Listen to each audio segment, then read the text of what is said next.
our thinking is always related to our knowledge, because we cannot think of something or someone without some kind of prior knowledge.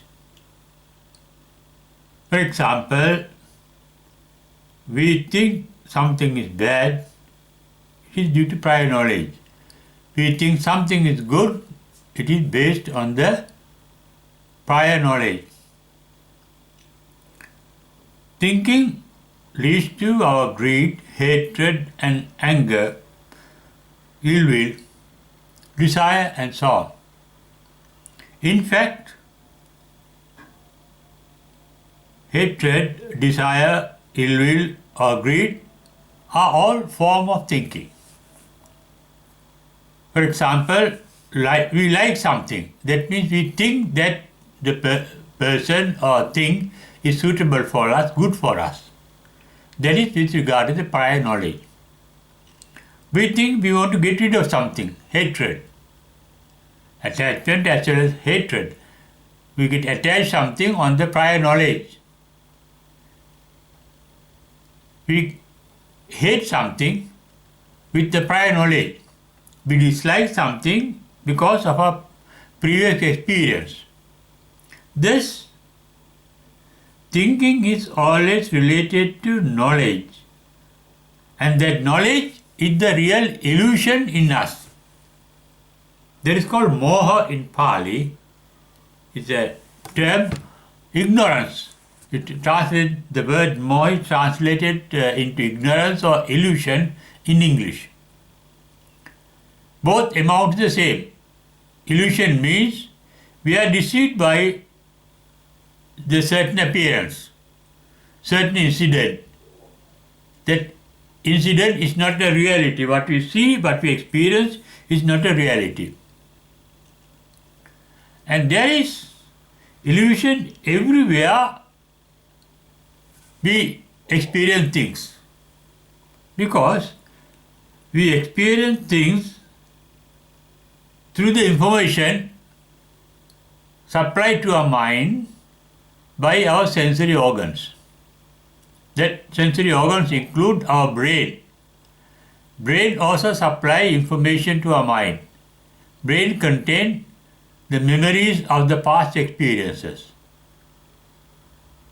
Now, for example, when we see a snake, we recognize that it is a snake. It is with the previous knowledge. When we see somebody who has been very helpful to you and to which you are attached to, you feel for that particular person, you get attached to the person, the feeling of love. Love is a feeling and love is a thinking, form of thinking. It is with regard to, as I mentioned, prior experience that we like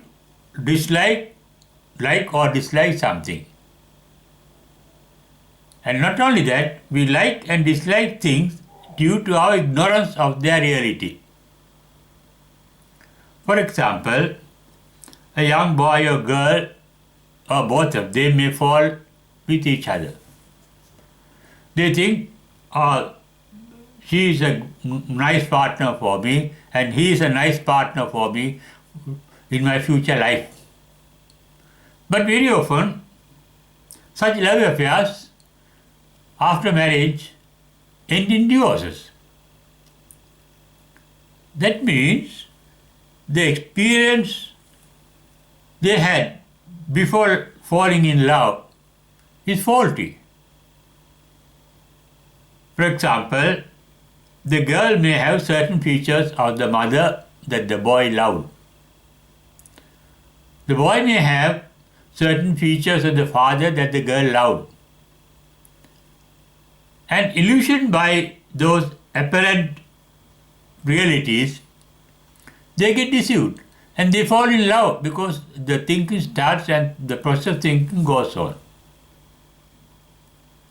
If they see the reality, they know what it is. For example, the love gets diminished. When the beauty gets diminished. When the richness gets diminished. When the people are changing. But when you fall in love, you see somebody as an angel, as a guardian angel, as a god. But later, you see, she is not a fairy or deity, he is not a fairy deity, and he or she can be seen thereafter as devils. And that devil's idea also comes through the experience recorded in our brain. The enlightened one do not think. They have the memories. To think we need the memories, the knowledge. They have the knowledge retained in their brain. But they have a vision of things beyond time and space. And they can see things as they are. Even before enlightenment, they get enlightenment after seeing things as they are. That is why it is said in the Karanimya Sutta, Dittincha Anupagamma Silava Dasanena Sampanno. Even in the path to Nirvana, you can think of things without being deceived by prejudices. All our prejudices are misleading because we form an idea of something or some being with the help of the information supplied to us by our sense organs, eye, ear, nose, and also the inner sense organ called brain. They supply information, and all that information is limited, faulty, not true. Why? Because no sense organs of ours is fully equipped with the capacity to see things as they are. But through an extraordinary vision, the enlightened ones can see things as they are, and on the path to enlightenment, they develop that capacity to see things as they are, and both in the path and at the end of the path, they see things as they are, and that is called Yatha Bhuta Jnana Darsana. They can see things as they are. Yatha Bhuta Jnana Darsana. When you see things as they are, you can accept things as they are. Yatha Labha Santutti. And other factor is both in the path and at the end of the path, when you attain nirvana, your mind is free from attachment, resentment and illusion. What happens in the path is, while you are meditating, while you are in a trance, the mind may be free from attachment, resentment and illusion. But once you are out of that trance called samadhi, when you are behaving normally, the hidden attachments, resentments and illusions may crop up into your mind. What happens after enlightenment is, there is no attachment, resentment or illusion left in your subconscious mind. That is why the enlightened are called Vitaragi, Vitadosi, Vitamohi. Raga means attachment, Vitaragi means free from attachment. Dosa means resentment, Vitadosi means free from resentment. Moha means illusion, Vitamohi means free from illusion. What is the basic illusion that we suffer from? Not seeing the triple nature of the nature. That is called Tilakkhana in Pali and Trilakshana in Sanskrit. The entire universe and every item is subject to these three aspects of the universal nature. That is, the universe itself and every item in the universe is always dynamic, active, creativity, and that is recognized by the scientists as the universal energy. Energy is not a thing that is static, a thing always changing, an ongoing movement. That is called dynamism, universal creativity. The nature of the energy is being creative, being dynamic, being in a state of transformation. Transformation of universal energy is called dukkata in Pali, and the universal energy itself, that creativity, activity, is called, the dynamism is called anityata, literally meaning impermanent. But whatever that is active and dynamic is always in a way of changing, a process of changing. When things are changing, one state of the thing changes into another state. That is titassa anyatatta bhavishyati. That is the nature of the dukkata.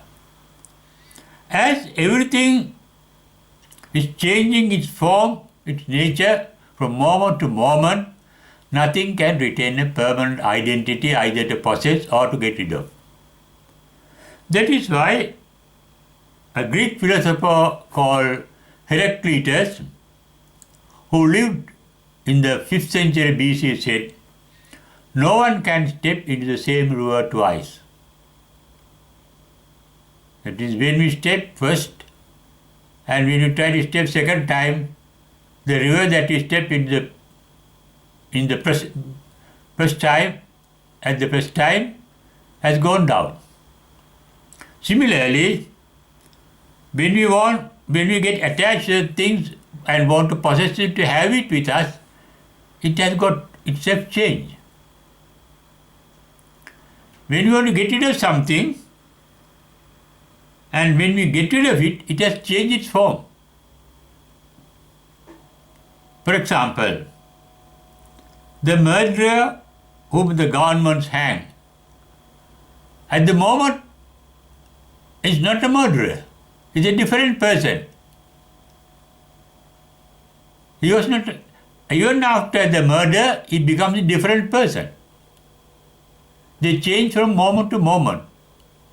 But for practical reasons, to frighten others, other murderers, we have to punish the murderers that are caught by the government forces. That is a practical aspect of social organization.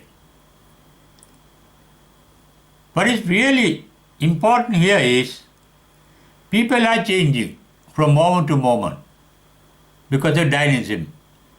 We were babies, we were small children, we were young children, we were youth, we were adults, we were old people, and ultimately we may become sick people and we may become dead bodies.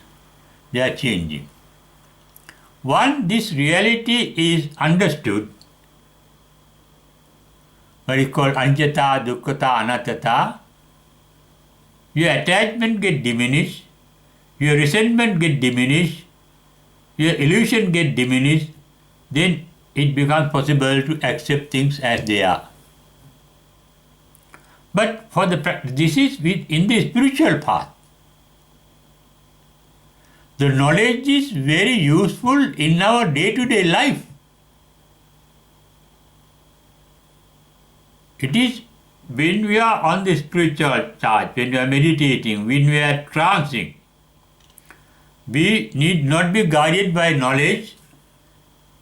In meditation, we are guided not by knowledge, but by our wisdom. Knowledge comes from the brain, from the mind. Wisdom comes out of the heart. We get a certain instinctive feeling that something is right and something is wrong, not according to knowledge. In the Kalama Sutta, Buddha asked the Kalamas, the people there, do you think that greed is good? No teacher is needed. No reading is needed. Greed is bad. Whenever you are greedy from something, you are burning in your heart. Yes, but the anger is good. Whenever you are angry, you are burning. You are suffering. If the mind is free from greed and hatred, the mind is tranquil. That can be experienced. That can be known. Not out of knowledge, but through experience, the feeling. Knowing is different from knowledge. Knowing is instant. That is awareness. We may call it sati in Pali, awareness in Pali. We are conscious of things as they are going on. And to discriminate between what is right and wrong, we can depend on our feelings, our sensations. If something is bad, it hurts our mind. If something is good, it pleases our mind. When there is anger or hatred or jealousy or desire or greed, our mind is painful.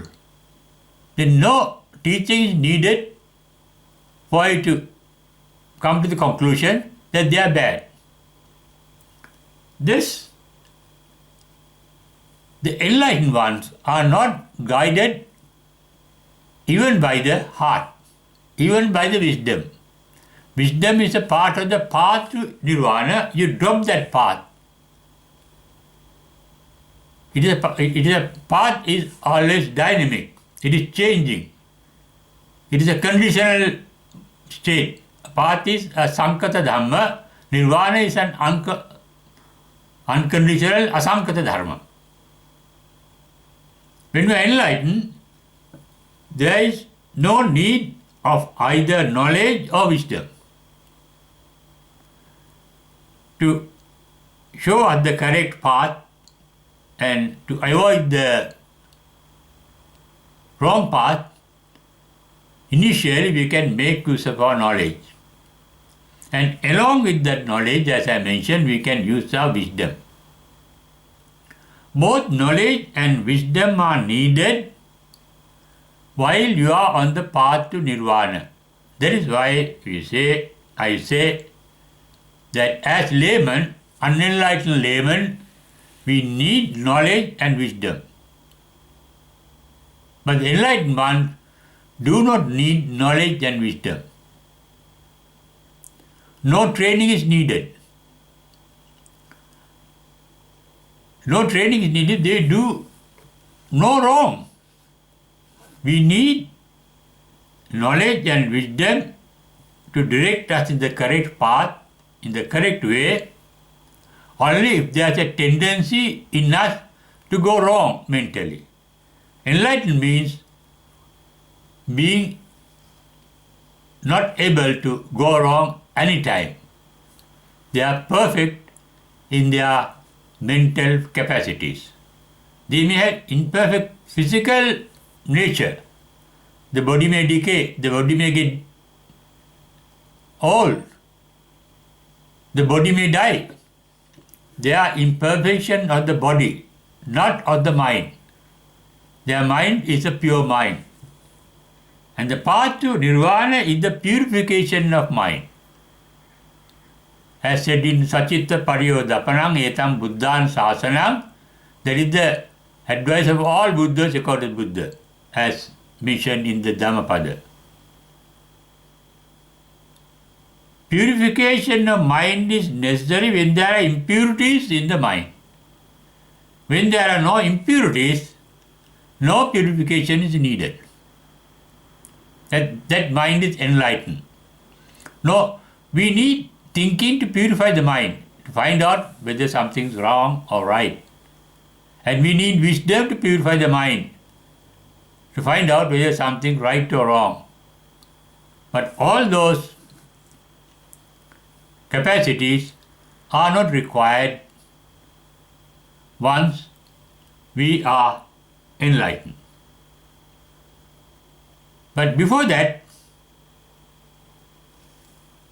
we need knowledge, as I mentioned earlier, to lead a successful material life.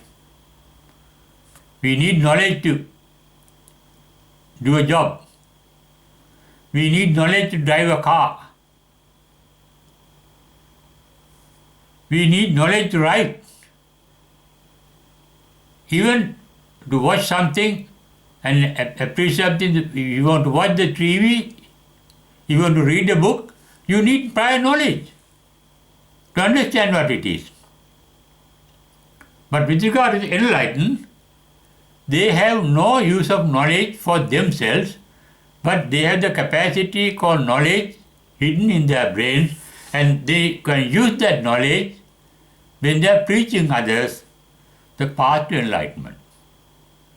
When you are telling others their experience on the path to enlightenment, so that they can get benefited.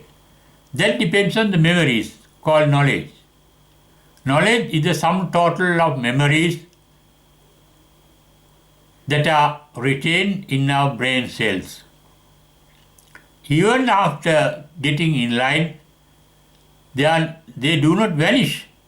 They are there so that you can use it whenever it is necessary. As I mentioned earlier, you can use that knowledge when you are teaching your vision, when you are imparting your vision, when you are directing others to nirvana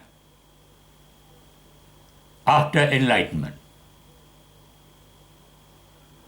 Even while we are not enlightened,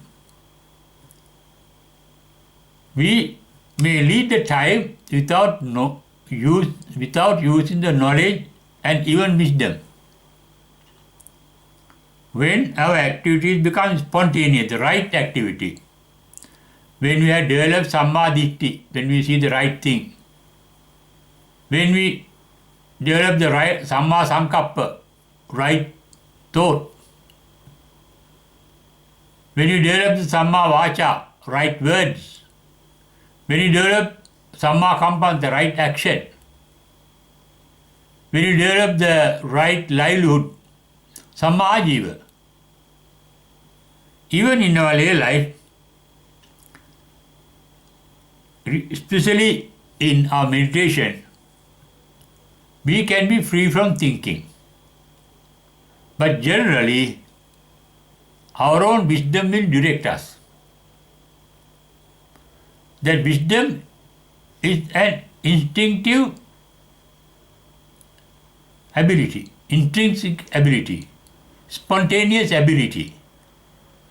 You do the right thing, you avoid the wrong thing spontaneously. It is like you are running and we come to a precipice and you don't run further. It happens automatically, without thinking. You see a tiger coming to you ferociously. You run away. You don't think. It happens instinctively, naturally.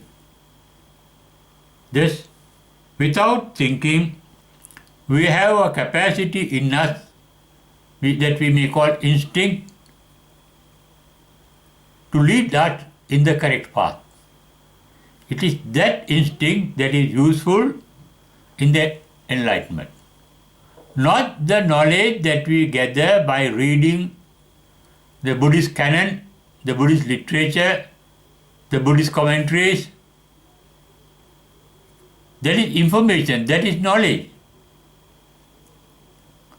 But the real bliss called, supreme bliss called nirvana is within us, to be realized by us by discarding knowledge we have the idea of nirvana. That idea is not nirvana. With keeping that idea, we can't search for nirvana within us. And to realize nirvana, we have to go beyond thinking, knowledge and wisdom. Thinking needs knowledge. Cheto vimukti means freedom from knowledge. Freedom from knowledge means freedom from thinking. Panya vimukti means nirvana is called, enlightenment is called, freedom from wisdom. That means enlightenment is a natural, spontaneous phenomenon. It's like the flowering of a plant. When there is sufficient maturity, it will flower. We can't force the plant to flower. Now, for example, we cannot force a fruit to be ripened and sweet.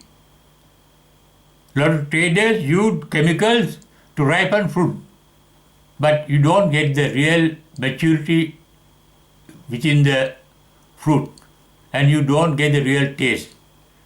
Similarly, we should not use chemicals to enlighten us. Let it happen automatically. Chemicals are what? Our own knowledge, our own thinking.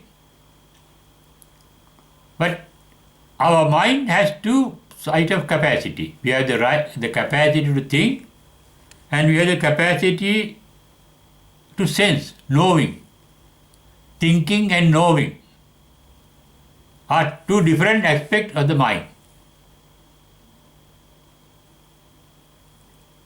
In the path to nirvana and even after the end of the path to nirvana, both thinking stops, but knowing remains.